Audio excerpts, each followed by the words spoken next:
So now one of the most exciting segments of the day, we're going to have a panel, and so I please hope that somebody could bring the chairs to the stage, if that's okay. So while we get the chairs, let me introduce the panel. So this distinguished panel brings together diverse expertise to discuss the role of MES and industry IoT in building resilient and data-driven enterprises. So their insights are sure to spark thought-provoking conversations and guide us in charting the future course of Industry 4.0. So our first panelist has worked for 5 years with and for Fraunhofer Cleanrooms, leading the development of infrared focal plane arrays, thermal imaging sensors. In 2018, he joined the research fab Microelectronics, Germany, to lead the migration to and operation of a joint MES in 10 of the FMD institutes. Within the FMD, 13 research institutes work together under one roof. Please join me, Dr. Frank Hochschulz, Senior Manager, Process Digitalization, Research Fab, Microelectronics, Germany. You may take a seat. Thank you. Our next panelist has more than 30 years of experience in the electrical industry. After completing his doctoral thesis in physics in the semiconductor area of the Siemens Research Center in the early 90s, he worked in the research labs of Philips in Aachen as a CIO at BC Components in Eindhoven, and since 2003 at Vishay, when Vishay acquired BC Components. His first job in Vishay was the worldwide integration of all production sites and business processes of BCC into Vishay's global organization. In 2018, he has been asked to find an MES software for Vishay, which he is rolling out across the 50-plus manufacturing sites since that summer. Please help me welcome Dr. Thomas Amrein, VP Planning and Systems Passives and Business Process Owner Planning and Manufacturing at Vishay. Thank you. You may take a seat. Our next panelist has more than 24 years of experience in software development, requirement management, and IT consulting. Since 2012, he has been working in the semiconductor business in the areas of equipment integration, automation, APC, and MES. He is now the global solution owner for the so-called area product flow and planning, which includes MES and the planning part. Please help me welcome Christian Schmidbauer, Director, IT Operational Technology, AMS, OSRAM International. Thank you. You may take a seat. The following panelist has been in the ICT industry for over 25 years. He joined Imec in 2019 when Imec had started the migration of the old, heavily customized MES solution towards a modern architecture. This is an ongoing program in which Imec navigates between the industry best practices as represented by standard functionality and the Imec-specific requirements as being an R&D facility rather than a production fab. Please help me welcome Kris Maes, VP ICT at Imec. Thank you, Kris. Thank you. You may take a seat. Our moderator for this panel has 28 years of experience in the semiconductor industry and a strong passion for optimizing semiconductor fab output and cycle time, applying advanced WIP flow management and automation technologies. Since 1994, he has been with Siemens, Infineon, Qimonda, Richmond, LLC, and Global Foundries US. He was most recently Director Factory Automation, Industrial Engineer for Wolfspeed's new 200 millimeter silicon carbide fab in New York State. Please help me welcome Thomas Beeg, CEO and Managing Director of Fabmatics USA Inc., owner and author of the blog Factory Physics and Automation. Welcome. The stage is yours now. Gentlemen.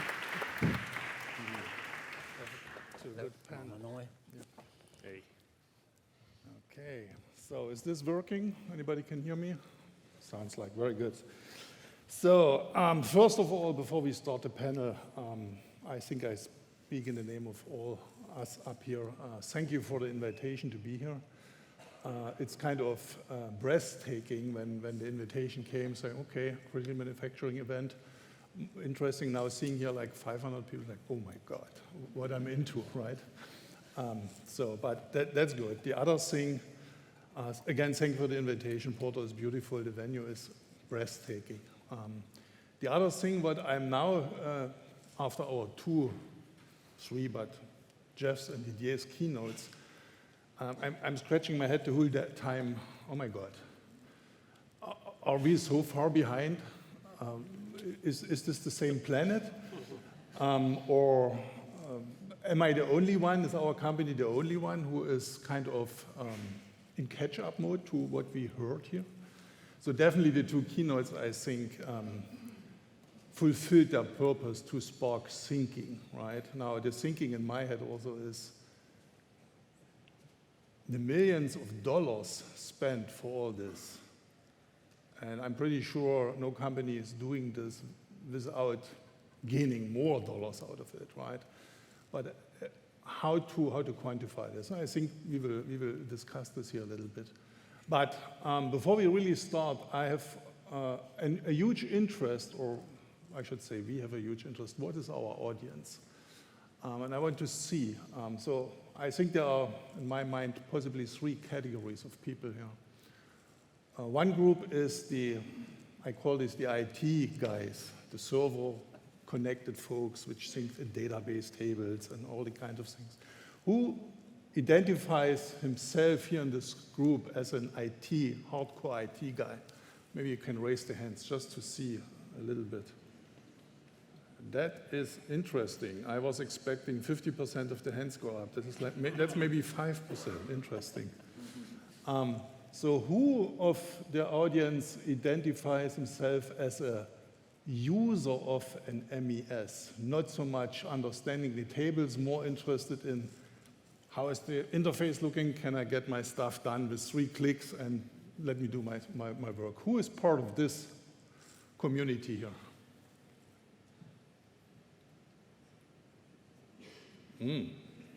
So there are 85% left. So now I'm doomed. So my 3rd category was, who is here has no experience with MES and is here to learn?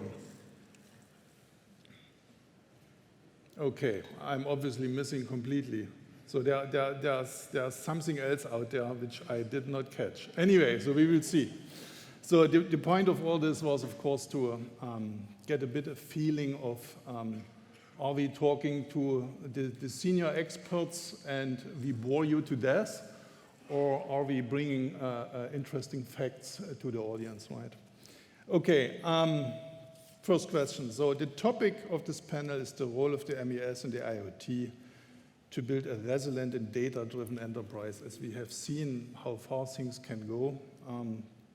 My question would be to the panelists, and it's a bit of the, when we see IoT and Industry 4.0, it comes down also to the definition, how we define to name things, right? Some of the things you can say an advanced SPC model or FTC model, where not a human is making a call, but a machine. Is this already a little bit Industry 4.0 before we even called it Industry 4.0, right? So it's a bit also the definition, how we put it under which umbrella. So my question to the panelists is, what is your or your company's definition of data-driven? And specifically, because you all work with MES systems or more advanced MES systems, what is the possible value adding IoT components to traditional MES systems? I don't know. Well, I can start with this question. Using the data means we have to collect it first. So first of all, we have to think about how to collect the data from almost every equipment in the shop floor, and of course of different other systems, and bring them together so that we are able to make automated decisions.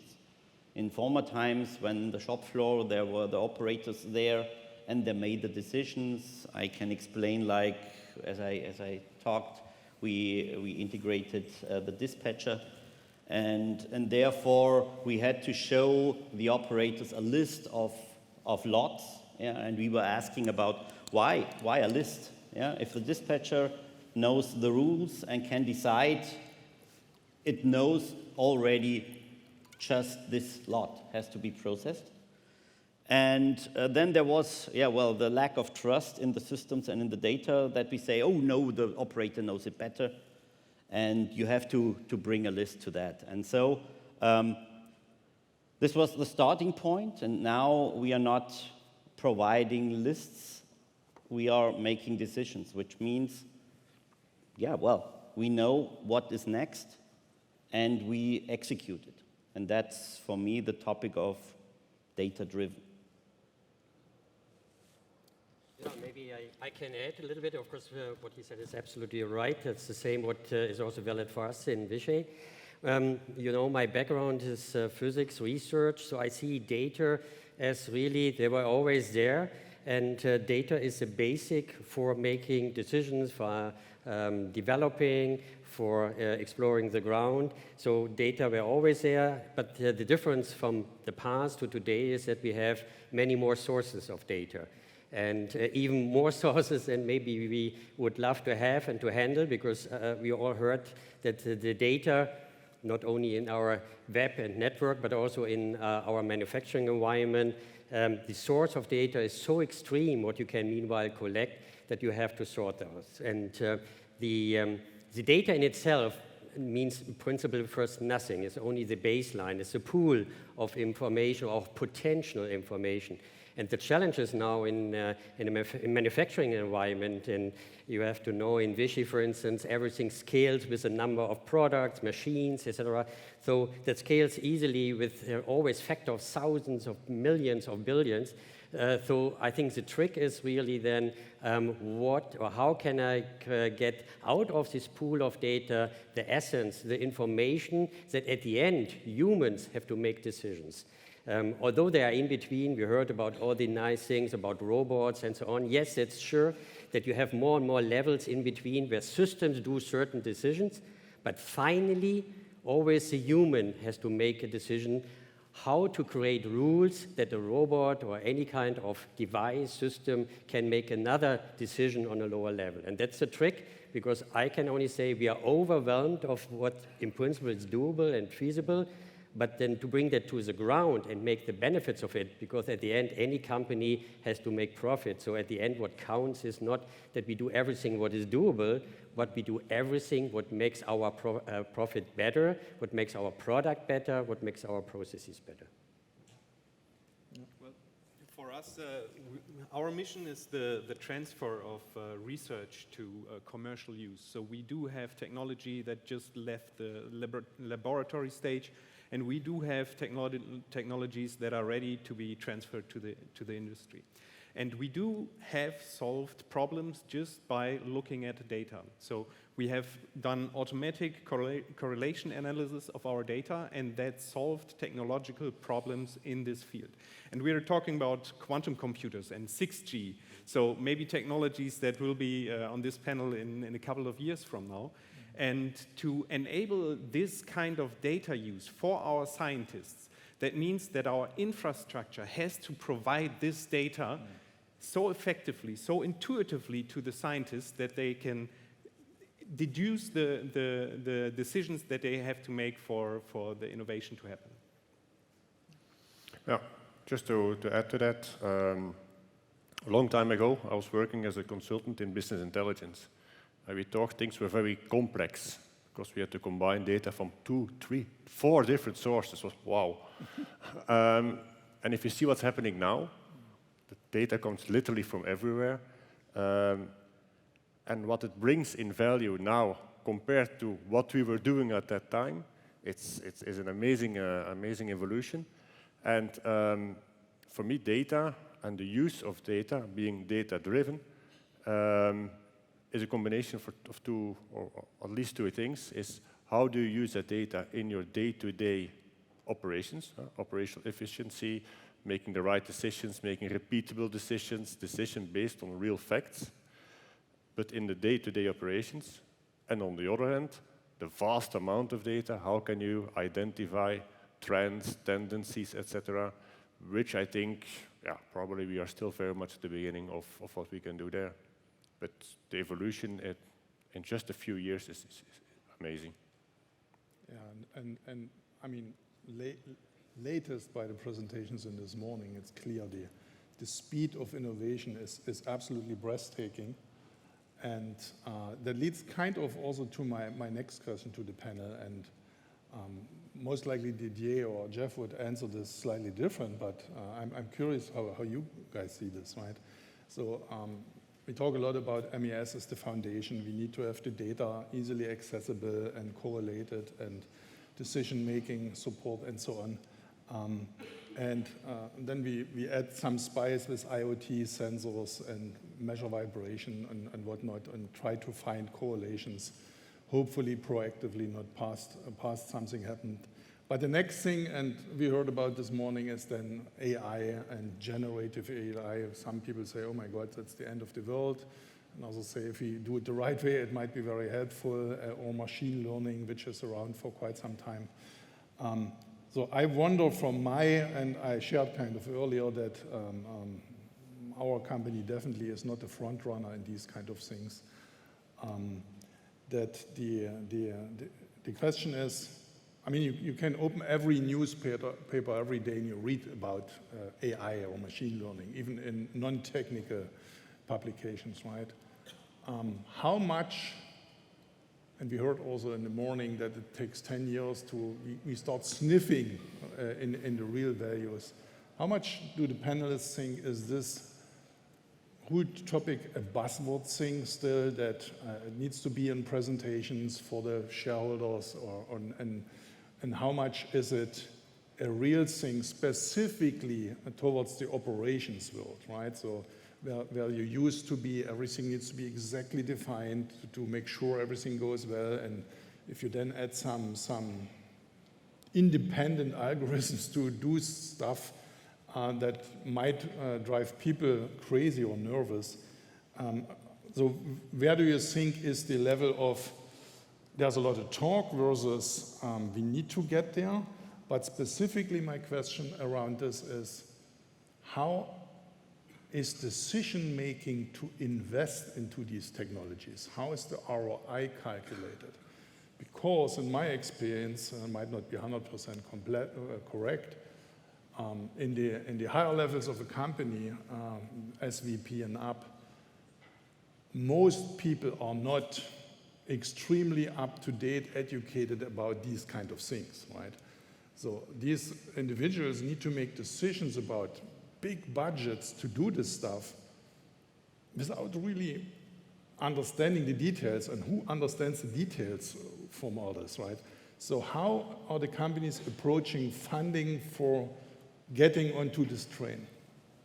I don't know who wants to get first. Maybe funding in leading edge and research is easier. Maybe Frank. Well, we do have one or two applications of AI in our operations world. Something that we've also heard today, which is image classification things. But other than that, we don't have much AI currently doing operative decisions. And for me, there are two types of AI. And you might have heard that AI tends to sometimes generate completely made-up things. And the two types are whether that's a bug or a feature. So we've heard about the generative AIs, and I think they're here to stay.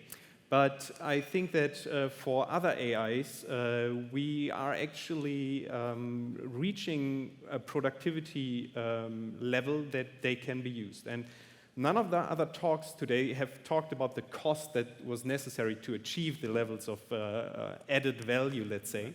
That's important to keep in mind. And in the end, it comes out to how big of a step is it for you to take, and how big of a risk is it, and how do you mitigate the risk? So do you want to be an innovator? Is it important for your main business case to be an innovator? Then you have to invest there. But if you are fine, copper processing hasn't changed much in the last 100 years, you will be fine without AI probably. But that's the risk that you have to decide for yourself if it's worth it. How is Imec seeing this challenge of getting funded for things which are not clear, at least from my point of view? Yeah, within Imec, of course, we do a lot of research on the chip development, especially also for AI, so that from a business perspective is an important topic and is an important part of our research. In our own processes, I think as many other companies, we are very much in an exploration phase. I think you asked, is it a buzz in presentations, etc.? I think it has to be in presentations, and it has to create a buzz to make sure that top management has an understanding, okay, something is happening out there. So in that sense, it is important. Within Imec, we have started some initial initiatives, also with generative AI, but honestly, we are very much at the beginning of that. We do have in our research teams, of course, a lot of data, and we do already have some kind of machine learning going on, but honestly, it's in an early phase still. Okay. Thomas, anything to add? Yeah, we are a manufacturer. We are not a hardware manufacturer, devices. So, of course, we are not developing software, and AI is for us not a term what really drives us with respect to the production. So I don't see it as a buzzword. I see it more as a kind of technology area in the market, what we need to monitor. We are, of course, searching and looking for software, what helps us in doing our production more effectively, like we did for in manufacturing execution software and everything around it. But other than maybe some vendors believe, at least I can only speak for us, we are not looking and saying, oh, this software is more interesting for us because it has AI technology or it supports this and that. So that is not really the driving force. So that it goes in, I would say, in the back door into that software and brings added value. Of course, we are not at all against it, but that we are really searching for that, saying, can we now use AI in our environment is not an active scenario. So it is more, as said, a kind of backdoor activity, monitoring the market. But I see, of course, a lot of areas where AI or AI-like technology can help, because honestly, we saw here nice presentations about how far we are with all our innovations, in applications, in digital transformation. But on the other hand, I see still there a lot of, I would say, deficiencies or areas, basic areas where we still need to improve, like the embedding of this nice advanced software into the overall software landscape. We heard about MES, but we heard also about PLM, CRM, other systems, quality management systems, and that is what drives us in our organization a lot. How can we bring that together? And then here and there, artificial intelligence may help because we have conflicting targets. Maybe think about production planning and scheduling, because you can, of course, say, I want to have the maximum output. I want to prioritize the product with a higher margin. I want to have more efficiency in our individual resources and machines. So that is where maybe AI can help. Something what not we will do, but we will look to the market, how that develops and helps us to get a more efficient production. Christian, anything to add from your end? Yeah, well, from AMS OSRAM, we found out finally that we have a lot of data. And by that, the R&D guys and so on, they wanted to explore what we can learn out of the data. So get to know your data, what you have. And so therefore, there are some activities in the AI area also reflecting maybe to the operations. But what we see is the topic of, and this is for me, yeah, I don't see it always on slides or something. It's about data quality. Because if I talking about data-driven decisions or automated decision-making, yeah, I have to trust my data. And this we see in these kind of POCs. We stick to in the POC like we saw in the morning. There is less effort spent in taking care about the data quality. So, which I told you yesterday or in the morning, the data science position is much more sexy than the data engineer position. Yeah. But if the data engineer does not the correlation between the data right, the data scientist cannot do the correct things. And so here we are trying to convince our management to invest more also in the data quality topic. So I found it very interesting to see the chart in the morning where the what was it, the readiness index, I forgot the perfect name, that the semiconductor was pretty high up, and also the volatility was not too big. So, and I think we all kind of have a background in semiconductor, and it was like, oh, we're almost there, but seeing some of the presentations, oh my God, we are not. Anyway, so I want to step back a few things more towards the a daily grind of work and talk a little bit about MES. So also very interesting, all the presentations, very advanced stuff, all had MES as the baseline, right? For advanced manufacturing, you need to have a system which can model your processes and makes your decision making fast, or at least supports it. So I want you to hear from the panelists, and you all have experiences in that, about the journey from going no MES or something what was called an MES, but was maybe something, a couple of Oracle tables with some views on it, and a simple GUI to a standard MES, and then maybe to go to a more advanced MES. How did you approach this? Because changing or integrating an MES in a factory is like open heart surgery, obviously, right? Nobody can stop the factory, and of course, everything which runs not smooth, everybody will tell you, see, we told you, you should not change.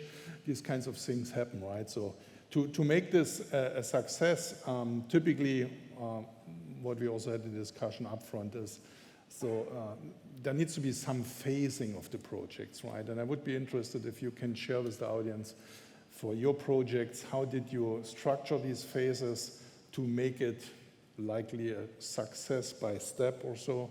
And also maybe you can share a bit about early value or gains by doing these phase approaches, so that maybe people in the audience which are looking towards that get an idea where to look and not do the same missteps possibly.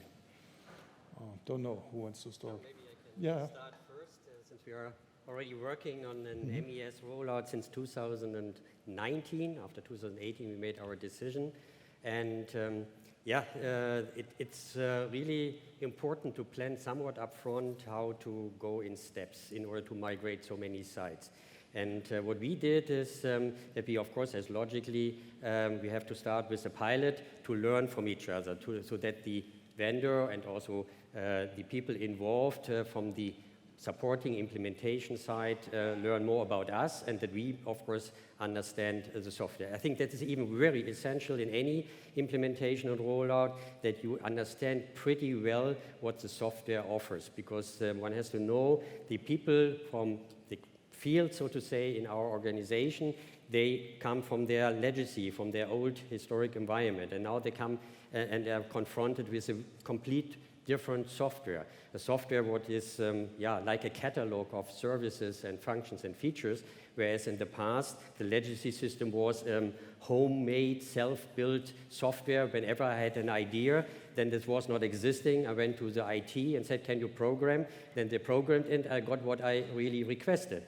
And when you go with this approach, of course, into the in such an MES rollout of a standard software, that won't work. So you have first to understand what the software offers, and then you have configure with your own needs. And that is a really tricky thing, what we, of course, experienced, especially in the pilot, where we were all babies, so to say, and had to learn from each other. And therefore, the pilot is never perfect.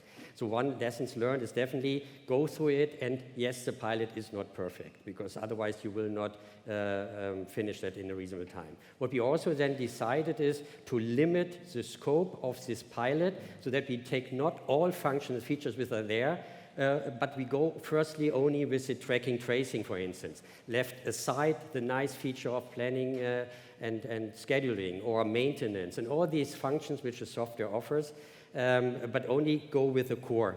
And then we go with the next side. We always say we add a little more functionality than to it, so that we, of course, make some pace. So that we then say, oh, the next goes with maintenance. Or, for instance, the next set, oh, I go with handheld devices and user interfaces and make them make user and get experience with that. And the next.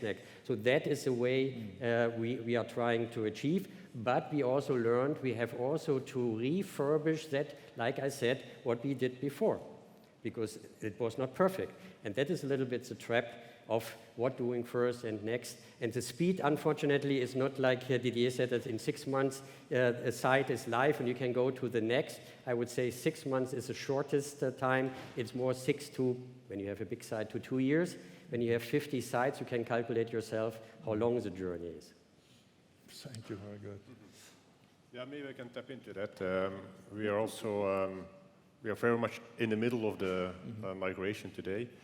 A little bit comparable, coming from an old, very, very much developed system. Has been working for Imec for a long time, and we developed on top of it, and it was like a perfectly customized solution.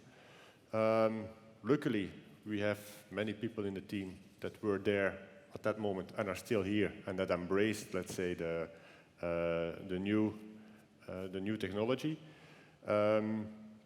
We also did first start with, let's say, more simple processes, which are live now already, and now we're working more on the more complex flow writing experiment modules. And I think what is key at this point, and luckily we are getting there, we have that within our current project going on. It is so important to have, you know, the IT people that know how the things have evolved over time, with the people in the business, in our fabs that daily see what is happening in the team, the experts from critical manufacturing there. That combination, you see now, that brings a new dynamic, and that helps a lot in getting our next steps done. And we fine-tune the process all the time during the project, so we try to improve our way of working all the time, and we do that together as a team, and I think that is key. There's nothing you can do without that collaboration of the different experts, and to bring in experts there where you need, and these experts, that doesn't have to be an external expert, that can perfectly be an internal one, and that combination, that is what helps. Yeah, I would say the approach would be agile. because maybe we did it in the past already, but there was not this buzzword agile created, because you do not know what you really need in the tiny detail. And so therefore we defined, or we tried to define, minimal viable products, so that we can deliver a benefit to the production right away. Yeah, because, and especially if you are replacing an old system, yeah, you are taking features from them, and so they are not happy when you are coming with a new system and you say, yeah, well, promising in 2 years everything is better, because they are living in the now. Yeah. And so from that topic, you have to bring, or you have to define the benefits to them in order that you get the acceptance of the system. And so, yeah, I would say the approach is agile. Maybe I can add, because it triggers me a little bit. I think also one very important support in being agile and being speedy with the rollout is really that you not try to sit down. We in Vishay had the traditional project management approach that we had to call waterfall approach. So we sit together, blueprinting everything, sit together, and when 100% everything described, we said, stop here, now that's the scope of the project, and we implemented it. This won't work in an MES rollout, because as I said before, you don't know the product so well, and the vendor does not know you so well, so you have to explore the ground. So the agile approach from Critical was really welcome, and we learned from that, so that the people sit together and saying, okay, let's first go and saying, what are the steps and flows? And starting, and then you people are permanently involved and learning by doing. They get trained on what the system offers, and vice versa. The team also better understands how can I bring my requirements, what we of course bring in from the existing environment, into the MES. So this agile approach is definitely, I would really say, a must to have for any MES rollout. I'm also a fan of the agile approach, also on the business level, let's say every 2 years. But one of the key things to make this successful, in my opinion, is to set yourself achievable goals. Because digitalization is addictive. But why is it addictive? Because it works. And how do you make it work? If you have achievable goals, the success will keep you motivated and will keep you pushing. And this is the key to make agile on a 2-week sprint, but also on a 2-year transformation project successful. So what I heard, and that is fully in line with my personal experience for such projects, is it's difficult, it's complex, it takes a lot of time, takes a lot of resources. Nobody said it's painful, but it is. So why are we doing this? The question is, what triggered your places to change? Was it IT was saying, oh my God, I'm done with 15 million different applications and I cannot support it? Or was it more the user community said, I need more features and my old system cannot do? Because typically the legacy systems have 1 or 2 super experts, and you tell them something, next Monday you have it, and they are happy. So what was the trigger reason for you to embark on this, let's call it adventure, to change the MES system? Hopefully it's not really an adventure, at least in the positive sense as exploring it. But I would say it's process, product, quality improvement, so the quality of the product and the production processes, what drives us permanently forward. And then, of course, digitalization and getting more data, as we spoke about, and MES is, of course, then the backbone of grabbing data and getting the data from machines into a kind of cloud in the database and analyze those. That is the major achievement we want to make to service our customers, because there are more and more challenging requirements from customers. Plus, of course, also there's always a cost pressure on the products, as we all know, and so cost-driven and also margin-driven. So these are the major drivers, and we are not doing MES only in order to do MES, but really we see there no other chance than to better control our processes, to have more advanced manufacturing execution software. Not having none before, but I said it was not on the best possible level, and using that what is on the market, that is a driving force. Okay. I believe that to embark on such a journey, all elements have to come together. You know, there has to be an emerging need from an IT perspective, because if not, you will not do this for fun. At the same time, there has to be a drive from the business that sees, you know, there's opportunities here that we cannot grasp with the tooling that we have today. There's, you know, new connections to be made. And when that comes together, that's when you start such a journey. And yes, it is an exploration of such, and therefore that makes it on the one hand painful, on the other hand, that's where you learn a lot as an organization. Absolutely. Yeah. For us, it was the vision of cooperation. We had 11 sites with different systems in place before our journey, our adventure, and now we do have the same unification on a very broad level of detail on all sites, and that means that we can cooperate on the solutions that we want to roll out. And that means that for big solutions, we can work together on a big solutions, but it still allows the individual sites to have their local specialists to just turn out a small solution in a small amount of time, because we don't restrict them to not do that, let's say. But we're unified on a broader level. Get rid of bad legacy. That's a good would argument. Would be one option, but no. I think when you started, well, we have a homegrown MES system started 15 years ago, and so the requirements were different to that MES system. And so now we get the idea that we have to be more flexible in changing the products, the routes, and so on, to react faster to new products and so on. And so therefore we saw that probably our legacy system could come to a point where you have to say, okay, I changed the horse. Okay. I think that's, by the way, very important. We had also in Vishay over 50 ML legacy systems and still have, and to replace those. What is also important with the replacement is that with the creation of a new MES software, that you are not recreating new legacy environments. That is also a fight, or I would say a challenge, what we always have in that, because logically in a diverse manufacturing environment, as we have in Vishay, we are also producing a wide spectrum, like many companies do, a wide spectrum of different products, and individuals having different requirements and views on what should be realized. When you then start allowing that everybody develops his own flavors of using the new MES, you will simply end up in a few years from having a non-standardized, harmonized, individual 50 sites using it in a slightly different manner, and then comes exactly the same problem with the old damned legacy. That means I have always individuals knowing only this part or piece of this software, and when the is going away and so on, then we have the problems.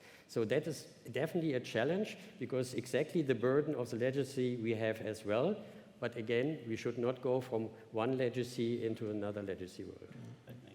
Maybe, Tom, I have to add something, because sometimes there's a feeling, and when I say get rid of the bad legacy, it means also the processes. Yeah? And we should not forget, as I talked yesterday, it's not an IT project, it's a business project. Yeah? Of course, IT is driving it, for sure, but the business has to come in, because otherwise they will come and say, I want to have this feature from this software in the other software. Yeah? And that's not what we would like to get. We really want to use this opportunity of a new MES system in order to optimize the business processes. That should be the main goal, in my opinion, for that. And I agree with that. That's what I just mentioned as well. You have to bring together the people in the business that know their processes, that know how they work and how they want to work. But you have to bring them together with external experts that know what's happening in the world, to bring new visions, to bring new ideas, and that combination, that's the key. But the challenge is to convince them, the people, that they sit together and come with one common way of working, because everybody has, of course, good reasons why he is working in that way, and he prefers that. So that's a little bit the challenge, because coming out with one good best practice process, and the others should accept then this, which is maybe not in common to their way of working today, and that's of course a little bit the challenge. How do you keep your new MES to become legacy? I think it's two things: continuous improvement, continuous innovation, because then it doesn't get legacy.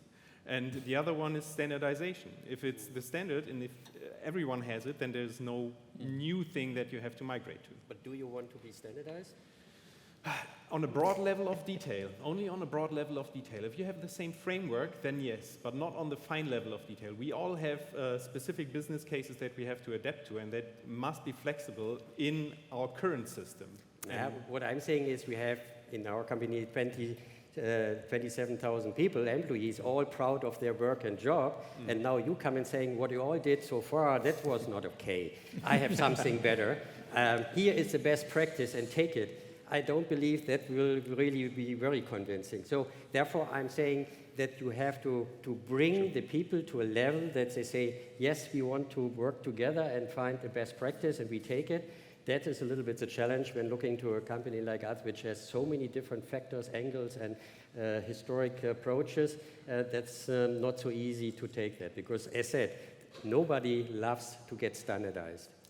So in the terms of time, and we are in between lunch, right? So I feel like I get unemployed because the guys really get warm here, right? One last question, very quick question, a must-ask question here, and maybe a super short answer from every of you. So we heard a lot about the advanced things, and AI is evolving, and generative AI. So when is the time when we don't have a traditional MES, we don't have the domain knowledge experts, we have a big IT department to set all the master data up and double, triple checking 5 times that everything is good before we release it? No, we have a giant algorithm, we hit the button and it's setting all this up, optimizing, getting the data back from the system. Oh, we need to introduce it, metrology step, this and that, all fully automated. AI is taking care, and we have the one guy, somebody mentioned earlier, just switching on the lights in the morning. Is this 5 years from now, 10 years from now? Never? What do you think? I think it's never, because our products get more complex, our work gets more complex, and we're lucky to have AI to help us to deal with the increasing of complexity. Okay. It's definitely after my retirement, but anyhow. So like in 20 years? Roughly, yes, true. Depends on many aspects, but doesn't matter. Yeah. But no, for me, it is more a target, a vision I'm sharing with you. And the journey is also what makes the adventure and the fun. It is not that we reach a level. Like Industry 4.0, there will be an Industry 5.0. So it's a never-ending challenge. And everybody and every company, each company is on a different level at any time. So when you're sitting here in 10 or 20 years from now, we are talking about other buzzwords, which are then invented by somebody. And therefore, no, never-ending. Okay. Agree to that. And we have to mention that AI comes not just falling from the sky. Yeah? Not? I know some discussions where you're saying, okay, we are talking about the data lake or whatever, yeah, and just put the data in.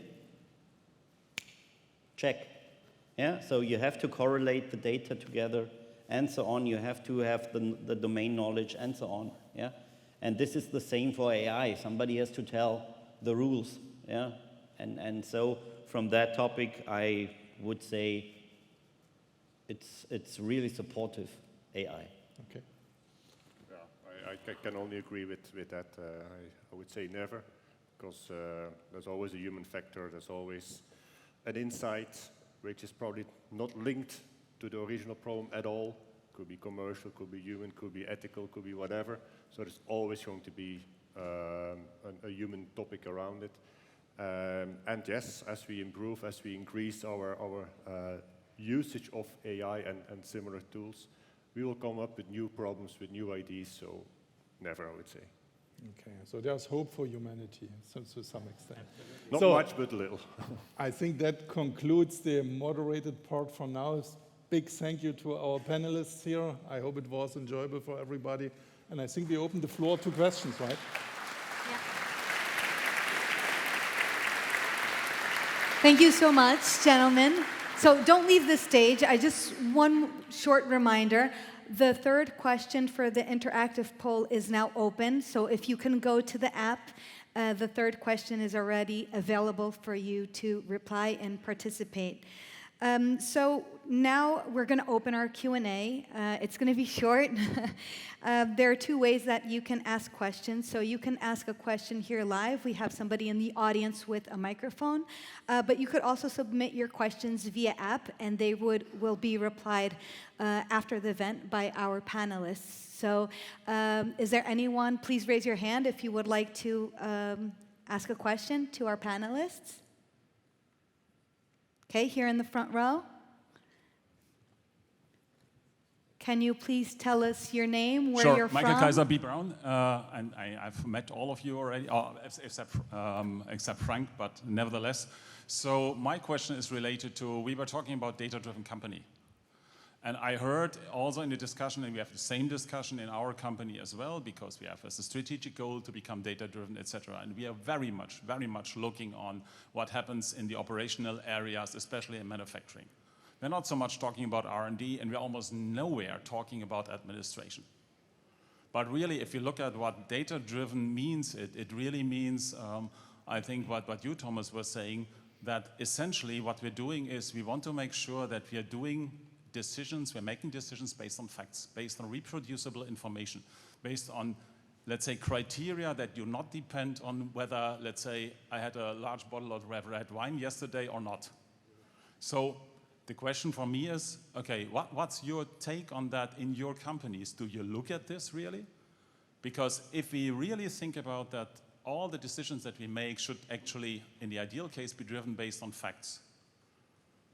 Then where do we go from there in terms of all the different people we have in our companies who today make decisions based on looking at papers, looking at, let's say, some news somewhere, something which, if all of that is available, what happens to the people?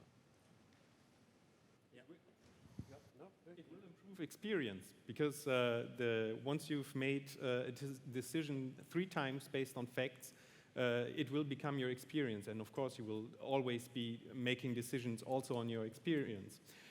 But if you can improve that, then also your experience will get better and will be based on facts and not on intuition. Intuition is also important, but this way you can steer and validate your experience, let's say.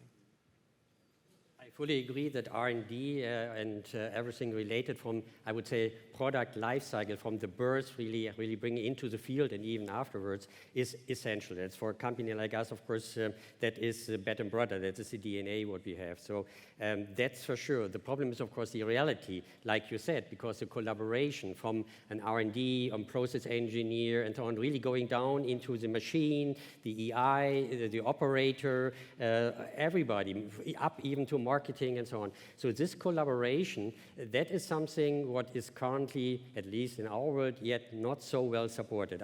You don't believe how much still emails, paper, Excel files are really created and exchanged on this life cycle, because it is not that we have a collaborative platform that somebody, customer calls, has a nice request, the product engineer is developing something, the process engineer is updating the process and so on, that this goes and flows smoothly, quickly in one platform all through it, because we currently have not yet this collaborative approach with the systems and of course also with the people. And that is something what is definitely a journey what we have ahead of us, on top of the baseline of having an MES, but exactly having PLM or whatever buzzwords are there out there, how to bring that into a good flow so that this collaboration works much better, the speed of bringing products and solutions into the market.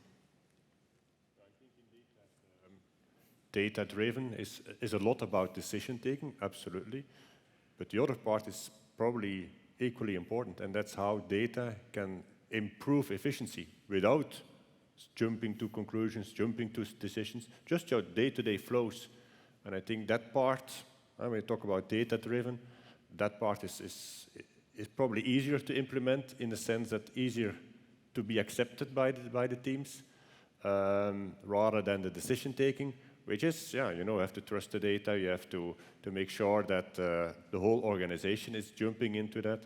So when you see the 2 parts, I think they're equally important, but the one part is probably easier to implement. Okay, thank you. Any other questions? Okay, there's one in the back. Please keep your hand raised. Perfect.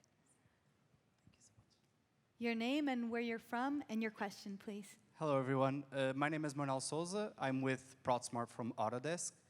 And my question is, well, related to what we were discussing right now.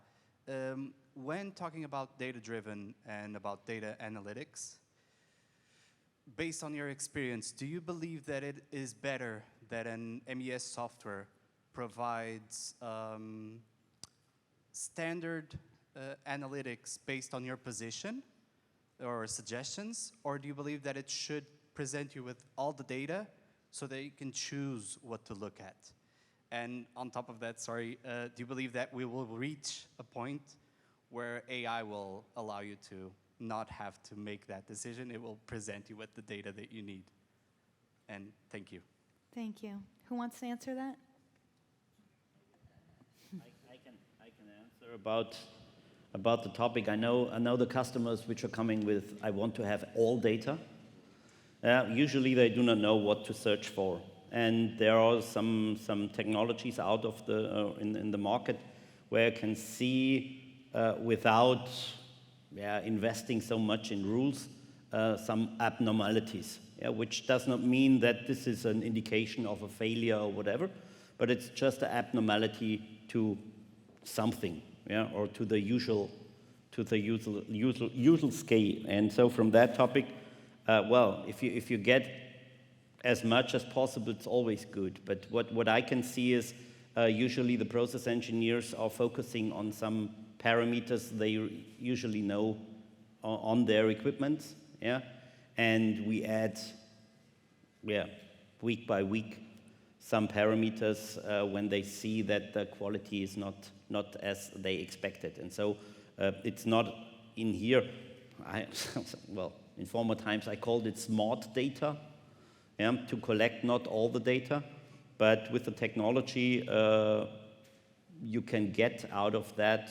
Well, you can also try to just push everything into a data lake or something, and then let's see what you can find out. But therefore you need resources which are really looking into that data and into that diagrams what you get.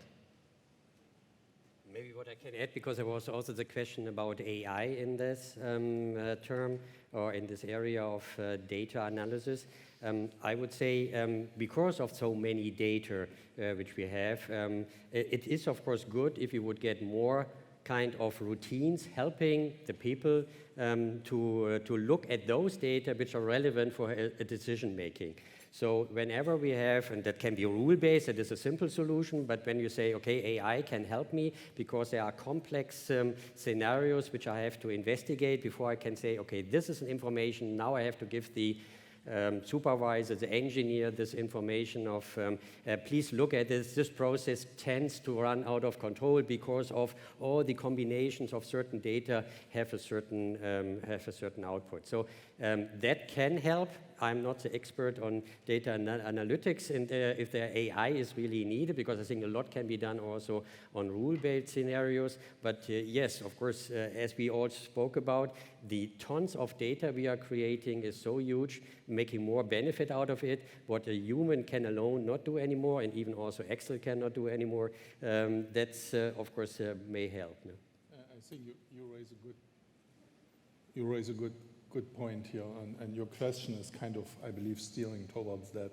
It's kind of a paradigm change, right? So here are the industry old guys which are in 10 years want to sit at the beach, right? We know how it's done, and we did it all the time.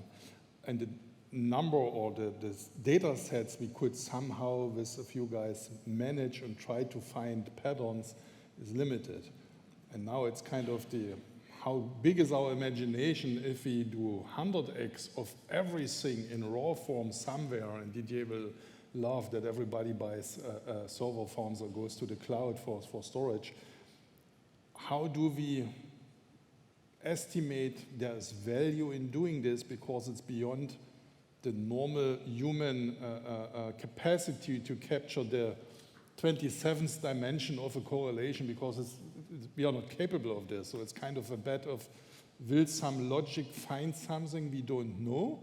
Or the last 20 years, we never saw this? If my yield is 99.9%, most likely we don't need, but most companies run not at 99.9%, so maybe there's something out there, and 1%, 2% yield pays probably for all of that. So I don't have an answer for that, but I think there is this conflict of that humans need to make a decision about the things they have a hard time to grasp. Right. Thank you so much. An applause for these gentlemen. Thank you.